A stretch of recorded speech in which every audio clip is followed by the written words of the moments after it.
What's happening, guys? Sam Adams here, and welcome to a brand new episode of The Drop, which of course is a weekly video series where I let you know what games are coming out across the PlayStation 4, the Xbox One, the Switch, the PC, whatever they might be coming out on. We will talk about them right here, and this week is a very significant week for the spring release season. We have Mortal Kombat 11 on top of Days Gone, and a very beautiful, very artistic, very meaningful little indie game that could. So without further ado, let's go ahead and dive into it. To kick things off this week, we have our headliner Days Gone coming out on the PlayStation 4. Days Gone is an open-world action-adventure game set in a harsh wilderness 2 years after a devastating global pandemic. Play as Deacon St, a drifter and bounty hunter who rides the broken road, fighting to survive while searching for a reason to live. Using the power of PlayStation 4 and Unreal Engine 4, Days Gone offers an incredibly realistic and detailed open-world experience. Immerse yourself in vast and hostile environments and explore their secrets. Search abandoned vehicles, houses, truck stops, and towns as you scavenge for resources, but be careful. Day and night cycles, along with dynamic weather systems, all affect gameplay and enemy behavior. Brutal sandbox combat. Perfect your gameplay with an endless combination of strategy and play in every situation. Craft customized items using pieces and parts found in the field, from brutal melee weapons to traps and more. Act wisely, as every choice can be the difference between life and death. Unique enemies. In addition to human drifters, marauders, and militia, Deacon must face a wilderness overrun by freakers, mindless feral creatures. Although more animal than human, freakers are smart and quickly evolving. As with any living creature, they have needs, habits, and behaviors that Deacon must learn and adjust to. Adapt to quick environmental changes inspired by the harsh high desert of the Pacific Northwest. One minute, Deacon is riding through a dense alpine forest or snowfield or a lush meadow, and the next he's fighting his way through harsh desert lava fields and caves. Ancient lava flows scar and define the hazardous environments, delivering a breathtaking and diverse backdrop of regions to explore. From small towns and mountains to cliffs and river basins, explore the beautiful but threatening world left in the wake of humanity's destruction. And of course, at its core, Days Gone is about survivors and what makes them human. Desperation, loss, madness, betrayal, friendship, brotherhood, regret, love, and hope. It's about how, even when confronted with such enormous tragedy, hope never dies. Days Gone is the biggest PlayStation exclusive for the spring of 2019, without a doubt. This is a game that is very highly anticipated, and it has been for a very long time.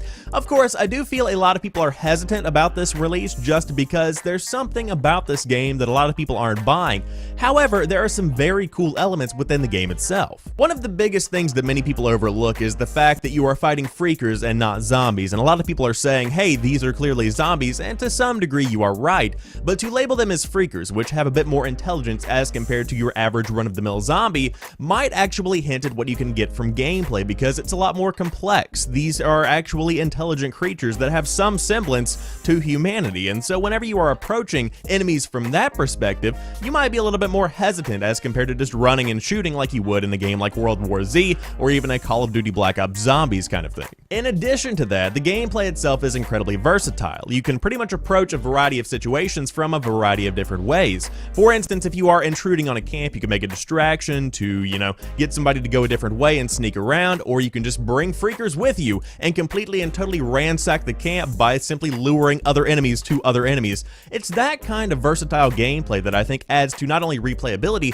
but also the entertainment value on your first run. This is all on top of the fact that the game itself simply looks gorgeous and its setting is pristine. So if you did want to check out Days Gone, it's coming out this week on the PlayStation 4. Next up, we have Mortal Kombat 11 coming out on the PlayStation 4, the Xbox One, the Switch, and the PC. And I will say, before we jump into the description, there is really no definitive description. It's more of a list of bullet points, but I will say, if you love Mortal Kombat, you're gonna like Mortal Kombat 11. Continue the epic saga through a new cinematic story mode that is more than 25 years in the making. Players will take on the role of a variety of past and present characters in a time-bending new narrative that pits Raiden against Kronika, the Keeper of Time who created existence at the dawn of history. An all-new custom character variation system offers nearly infinite customization options, giving players more control and providing a deeper and more personalized experience than ever before.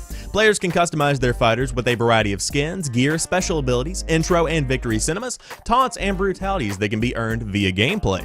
New and returning fan-favorite characters. Choose from a roster of fighters with unique abilities and fatalities, with new characters such as Garrus, a powerful and loyal servant of Kronika who can manipulate time, along with fan-favorite characters like Baraka, Blanca, Raiden, Scarlet, Scorpion, Sonya Blade, and Sub-Zero, amongst many others. More modes, challenges, and rewards are coming your way, packed to the brim with multiple modes, including the Towers of Time, which builds upon NetherRealm's past games, allowing players to test their skills through various challenges, providing more ways than ever to continue the Mortal Kombat 11 experience. And on top of all of these various bullet points, the fatalities are absolutely savage. So at its core, at its fundamental foundational value level, this is just a really good looking Mortal Kombat game, and I think that fans of Mortal Kombat are going to enjoy what this one does provide. But of course, the element here that brings something new to the table is the time element, specifically within the story. If you're a fan of Mortal Kombat from back in the day, you are really going to be enjoying this specific entry because it does bring in characters from the past, different kinds of skins, etc.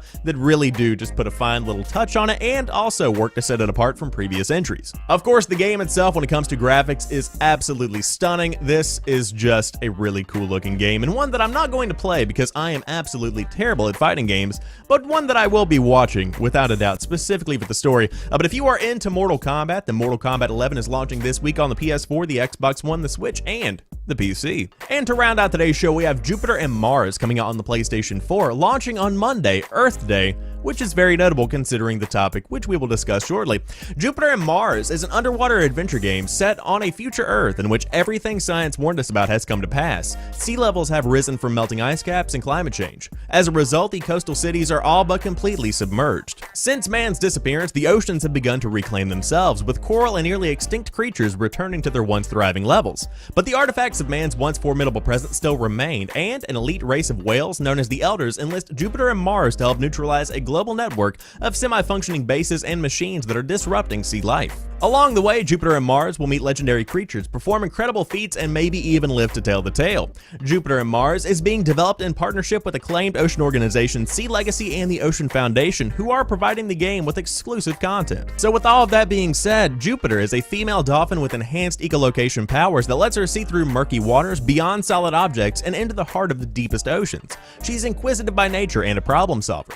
Mars is her partner in life, alert and ready for action. They complement each other in more ways than one. In their journeys, they meet the Elders, an ancient and powerful race of whales that ask the agile and intelligent dolphins to help them in their quest to shut down the remaining, still functioning, mechanical legacy of mankind's past. Now, before we dive into what I think, I do want to say that the devs did reach out and provide me a code, but that to the side, this game is absolutely stunning. It's gorgeous. I love this game, and of course the concept behind it, which is trying to spread a positive message that climate change is real, and if we don't in fact change our ways, we are potentially going to end up underwater with dolphins exploring our remains. All kidding aside, James Milk from Tigertron actually worked on Luminous Electronic Symphony back in the day, and I think elements of that game are specifically evident within the world of Jupiter and Mars. It's very artistic, it blends music and visuals together in an incredibly enticing way, definitely one worth checking out. The game itself was never intended to be a VR game from the beginning. Now, after they pitched it to Sony and VR kind of came around, it was rebuilt from the ground up for PlayStation VR, so those that do have a headset